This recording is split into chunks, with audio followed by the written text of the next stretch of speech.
What's up, YouTube? This is Too Raw for Sports. All right. So I always hear a lot of young people say, about Magic and they're assessing his game, and they're not being disrespectful necessarily. They'll say just, I'm watching him and he good, but I mean, I don't see it, man. He just, he can't shoot from outside, and he's not the best ball handler, and he's not the fastest guy. I just don't, I don't know. I just don't see it. And a lot of it's I can't blame them all the time because a lot of them are watching the game from today's perspective, not realizing that the NBA in the 1980s was a totally different league with a total different emphasis on different things. That's why I try to get through them, but the only time they'll understand where I'm coming from is when they get older and if the league shifts back to say becoming more post dominated.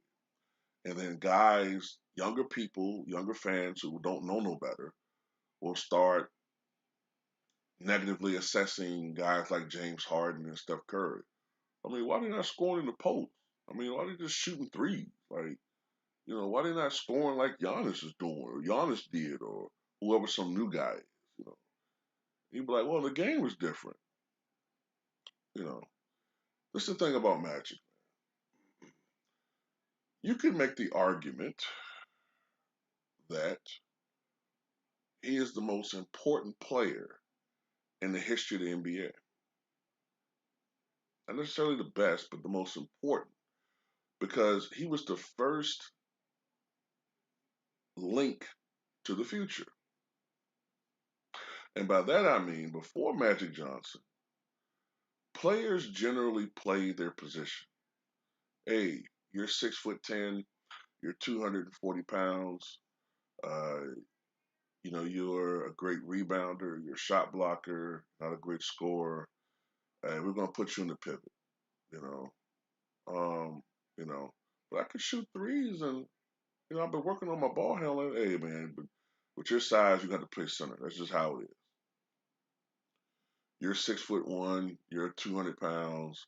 You could be, you could be a little bit of a bully point guard, but you're gonna be a playmaker. Okay, might get some buckets, in the paint or whatever every now and then, but you're just gonna primarily be our floor general playmaking point guard. That's your role. Your role is a shooting guard. Your role is this, and your role is that. Then you had this guy who all the way back when he was in high school, was marveling crowds because, say, remember back then, a big point guard was Oscar Robertson size, 6'5", 220. That was a big point guard. Oscar was a big guard. We're talking about a guy that's 6'8", 6'9", 215, 220 pounds. Never seen that before. 6'9"? We had never seen that before.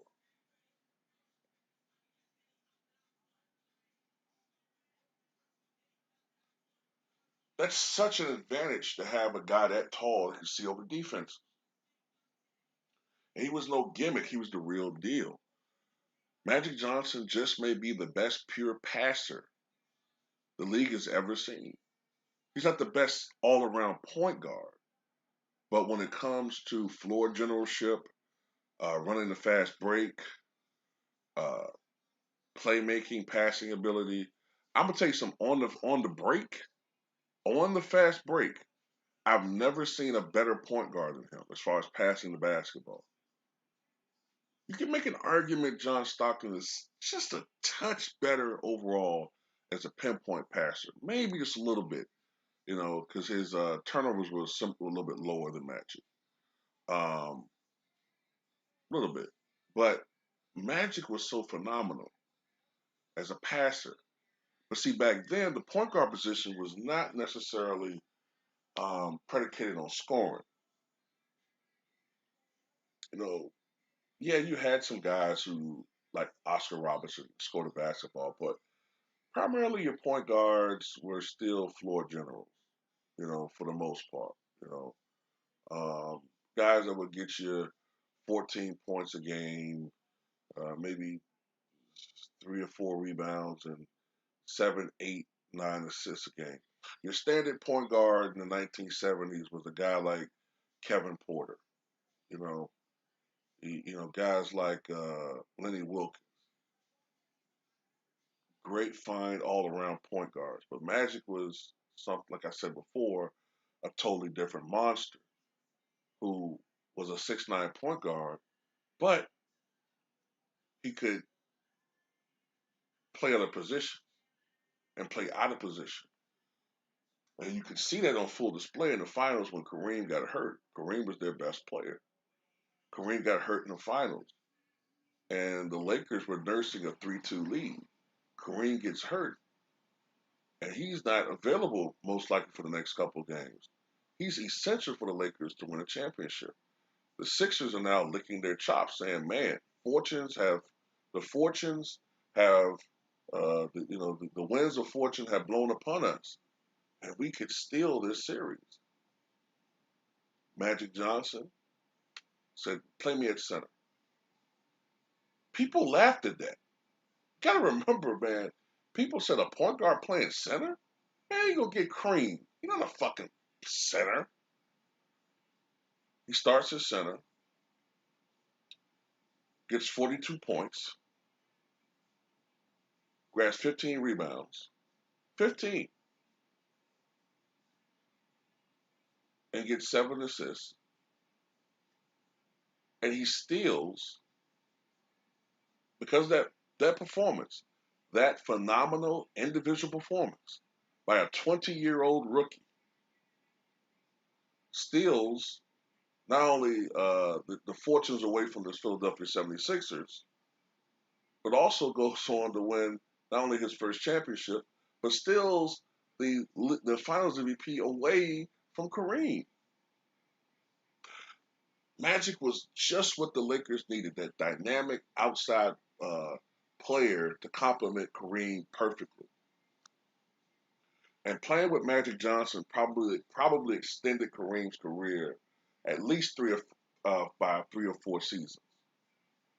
Um, but Magic was infectious. He had a great smile. He was just what the NBA needed. Bird was a great player. Great player. They both complemented one another. But Bird wasn't the most marquee guy, man. Bird was sort of dour, a bit of a sourpuss in his disposition. While Magic was Hollywood, Magic was a guy that you could promote for the NBA. Magic had a lot of appeal. You could see that in the media. When I say by the media, look at the movie. What movie was that? What's the School Days? Was it? Which movie was that by Spike Lee? I'm forgetting right now, but the movie where you got this racist fucking kid played by John Turturro, but he's a Magic Johnson fan. Magic had appeal that went beyond the racial boundaries that were kind of limited the NBA at that time.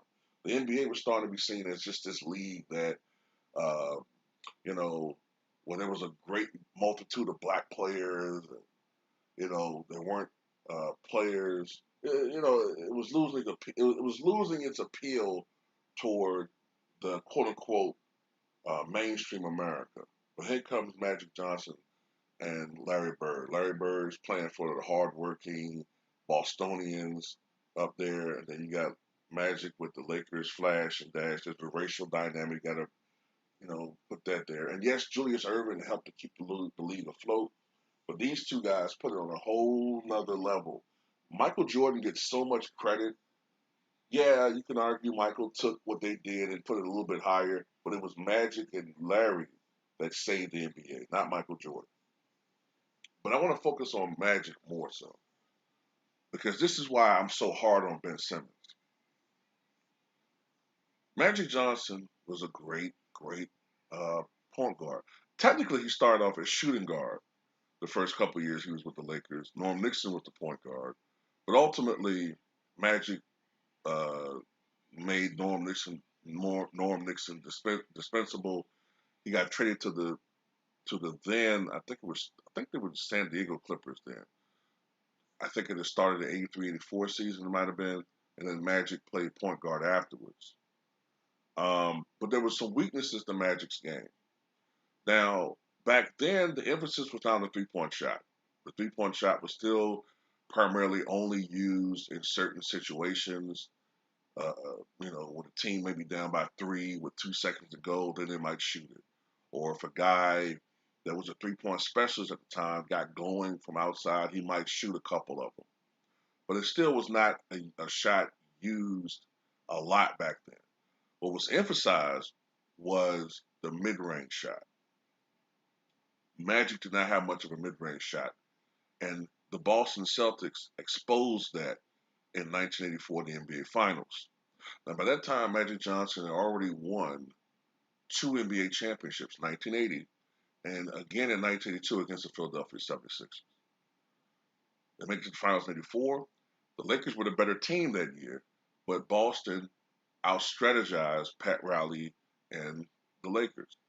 Couple that with the fact that Magic Johnson just did not play at his normal level in that finals, and Boston won that series in seven. A series that the Lakers could have swept. Boston won in seven. And Boston, and the media was relentless against Magic Johnson, calling him Tragic Johnson, saying that, hey, maybe we've been overrating this guy all this time. And you know how Magic responded? Magic didn't go out to the media and didn't talk to his teammates or demand to be traded and do a hissy fit. Magic took that challenge. Magic took those criticisms as much as they hurt.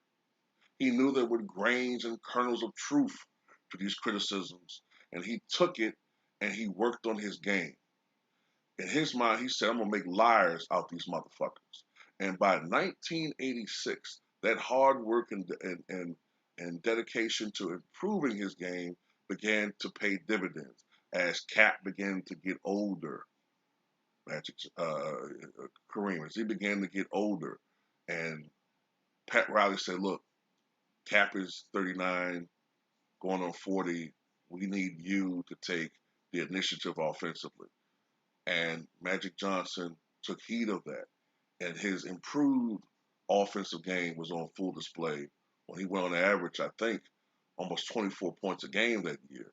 And in one stretch, I think Magic was averaging 27, 8, and like 10 in a month. This guy was going on scoring barrage, including a 46-point uh, maestro performance against the then Kansas City Kings, or it might have been Sacramento by then. But ultimately, he won the MVP award in '87, and he led the Lakers back to respectability with his his fourth NBA championship, because by 1985 he won his third. They got their rematch against Boston. In '88, Magic had started by that time improving on his three-point shot, which was starting to become more important in the NBA.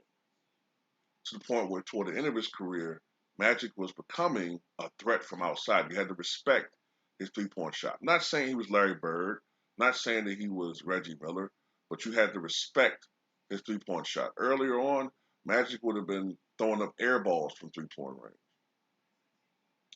But 1988 season, in a gritty, grueling seven-game schedule against the Detroit Pistons, Magic and the Lakers, the Showtime Lakers, won their fifth championship. Magic Johnson at that time was only 28 years old, and he already had 5 NBA championships. 5. He already been to 8 NBA finals. The Lakers, by the late 80s, were a team that was in transition. Pat Riley left them after, I think, the 89-90 season. A lot of the key players had retired and were getting older. Michael Thompson, Michael Cooper, Kareem Abdul-Jabbar. Uh, so The Lakers were transitioning.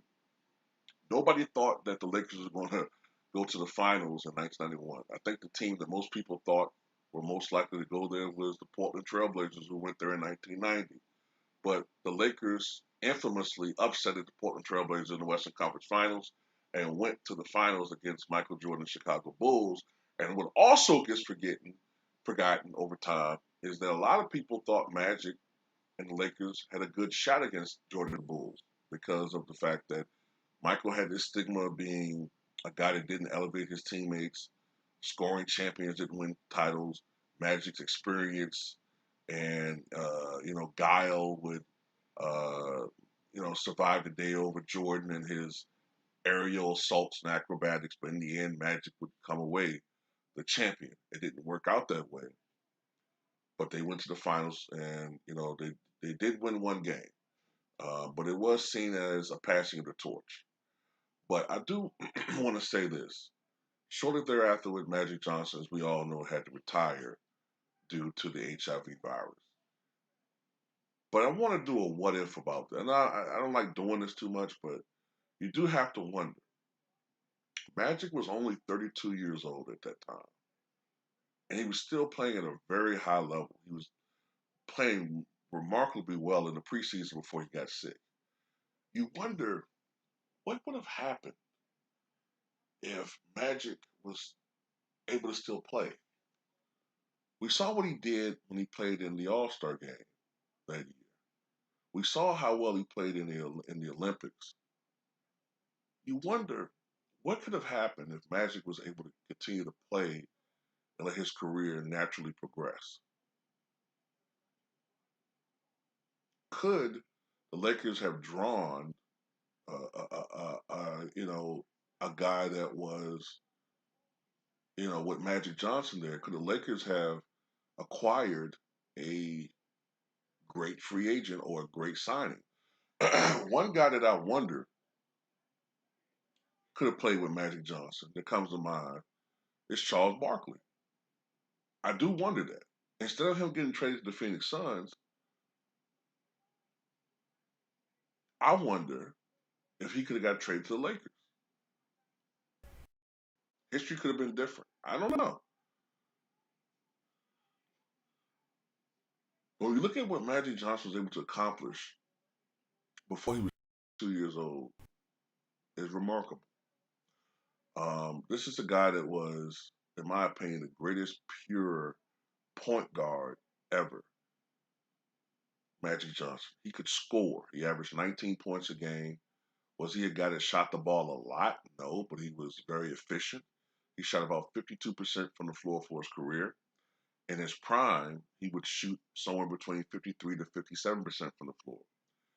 Magic Johnson was an exceptional foul shooter toward the end of his career. He started off average, about 75%, but toward the end of his career, Magic Johnson was one of the best free throw shooters in the NBA. One of the best because of his work ethic. One year he led the NBA in free throw percentage. He didn't start off as a great shooter, but he became a respectable shooter from the mid range. You had to at least respect his mid range, and he became at least a decent 3-point shooter for his era. He was the GOAT passer, in my opinion. When he retired prematurely, he was the all-time leading assist leader. Ultimately, his record was broken by John Stockton and other players have passed him since then. But you wonder what his assist numbers would have been had he been able to continue to play. It's possible. I think more likely he probably will be second all time still to Stockton because Stockton played so long, but he would be well ahead of Jason Kidd right now.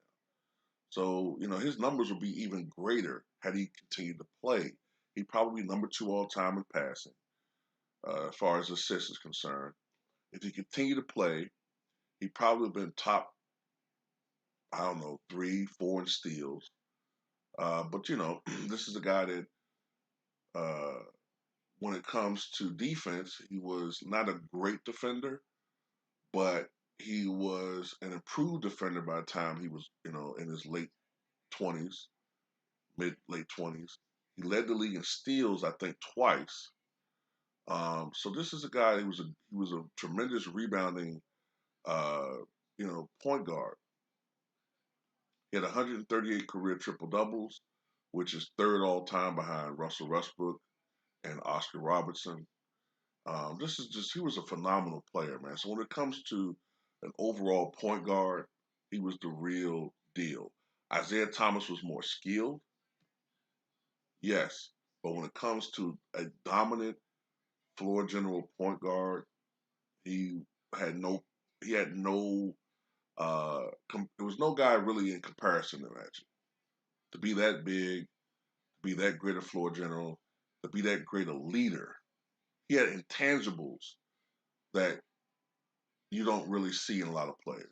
And you put all that together, and you'll just have a guy like Magic Johnson who'll probably never really be even close to being duplicated.